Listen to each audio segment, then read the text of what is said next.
Friday morning, your paycheck hits $4,800. A week later, you're checking the same account, wondering, where did all my money go? And that's usually when people say, I just don't make enough. Sometimes that's completely true. Some households genuinely have an income problem. You can't budget your way out of a situation where the math simply doesn't work. But there's another situation. You earn enough that progress should theoretically be possible, yet almost nothing survives the month.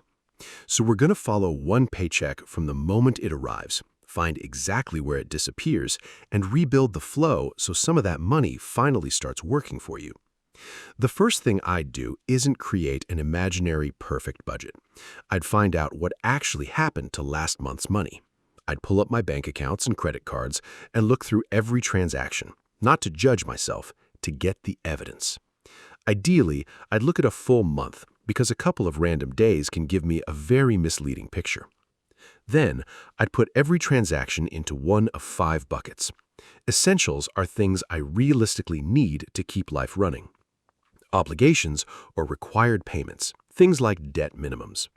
Future you is saving and investing. Lifestyle is money I consciously choose to enjoy. And leaks are dollars leaving without giving me enough value to justify what they're costing me. This is important. Eating at a restaurant isn't automatically a financial leak. Neither is a vacation. Neither is buying something you genuinely care about. If I deliberately decided the experience was worth the money, that's lifestyle spending. The problem is money I barely remember spending. Maybe it's 3 subscriptions I forgot existed, a membership I haven't used in 8 months, or 2 services that basically do the same thing. Maybe no single purchase looks dangerous, but convenience spending shows up 5 times a week. My test isn't, can I technically afford this? It's, would I deliberately choose this purchase again if I saw its full monthly cost? Once I know where the money went, I rank the categories by impact. I don't automatically start with the smallest expense. The biggest recurring categories usually deserve my attention first: housing, transportation, food, and debt. Saving $5 on coffee can help, but I don't want to ignore a $700 monthly car commitment while fighting a $6 latte. The frustrating part is that big fixed expenses can also be the hardest to change quickly. I can't necessarily move apartments or sell a car tomorrow, so I separate changes into 2 timelines: what I can fix this month and what I need to change at the next decision point. This month, I might change subscriptions, dining habits, shopping, or service plans. But when the lease renews, or when it's time for my next car, that's when a single decision can change my cash flow for years. So I rank every expense on 2 things: how much money could changing this realistically free up, and how hard is it to change? Now, let's not talk in theory. Let's take one $4,800 paycheck and perform an autopsy, because this person feels completely broke every month. But when we follow the money, something very different shows up. Meet Jason. He's 32. His monthly take-home pay is about $4,800. Jason says, I make decent money, but there's never anything left. Rent takes $1,600. Car payment and insurance together take $830. Utilities, phone, and internet take about $320.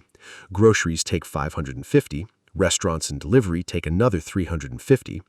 Debt minimums take $400. Subscriptions are $95. Shopping and miscellaneous spending add another $350. Gas and other transportation costs add $200. Add it together, and $4,695 of Jason's money is already gone. So Jason isn't imagining the feeling. He genuinely only has about $105 of margin. But here's where the story changes. Not every one of those dollars is equally difficult to change or equally valuable to Jason. He really values his apartment. He needs reliable transportation, and he doesn't want to eliminate eating out completely. So we don't attack everything. We look for the money Jason says isn't worth what it's costing him. Imagine Jason finds $45 in subscriptions he doesn't use, cuts $150 of shopping he barely remembers, and reduces dining and delivery by $125 without eliminating it. And suppose changing a phone or service plan saves another $50. That's $370 of monthly cash flow recovered without moving apartments, selling the car tomorrow, or never enjoying money again. Add that to the $105 he already had, and Jason's margin becomes about $475 per month. But I wouldn't stop there, because Jason's biggest opportunities may not be available today. When the current car situation eventually changes, the next vehicle decision could either preserve hundreds of dollars of monthly margin or destroy it again. The same thing happens with housing. A lease renewal or move can change years of cash flow with one signature. And income matters just as much. If Jason gets a raise, I don't want the entire raise silently converted into a more expensive lifestyle. And if they've already cut low-value spending, the essentials are reasonable, and there's still no margin, then I stop pretending this is a budgeting problem. It's an income problem. There's no prize for cutting your life down to nothing. At some point, the next move has to be earning more. But finding $475 of monthly margin creates another problem, because money you free up isn't automatically money you keep. If I don't give those dollars a new job immediately, they'll probably find another place to disappear. So I wouldn't simply leave the recovered $475 sitting in the same spending account.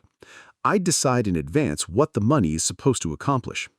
Suppose Jason still needs a stronger emergency fund and has high-interest debt. Maybe his current priority is $275 toward the buffer and $200 toward extra debt payoff. Once the buffer reaches the level he's chosen, that $275 doesn't disappear. He redirects it again. Jason's income didn't magically double, but the same paycheck is now producing a completely different financial outcome. That's the real goal of budgeting, not restricting every dollar, but directing dollars toward the life you actually want. Once the new flow works on paper, I'd automate as much of it as possible. Payday comes in, important bills get funded, savings moves automatically, debt payments happen, and the remaining lifestyle amount is what I can actually spend. I may also separate money mentally or with separate accounts or buckets, so one goal doesn't constantly compete with everyday spending. Then I do a short weekly check, not an hour-long punishment, just enough to make sure the map still matches reality. If groceries rise, income changes, or a new bill appears, the plan changes too. Every time I look at expense now, I ask 3 questions. Number 1, does this purchase actually matter to me? Number 2, is the monthly cost worth what I'm getting back? And number 3, what goal am I delaying every time I choose this? If the answer is yes, I love it and it's worth the trade-off, great, spend the money intentionally. But if the answer is I barely care about this, that's where I cut without feeling deprived. So when I feel broke on payday plus 7 days, I don't immediately assume I need another budgeting app. First, I track where the money actually went. Then I rank expenses by impact and how difficult they are to change. I repair the low-value leaks now and put major fixed cost decisions on the calendar for later. Then every dollar I recover immediately gets redirected towards something I actually care about.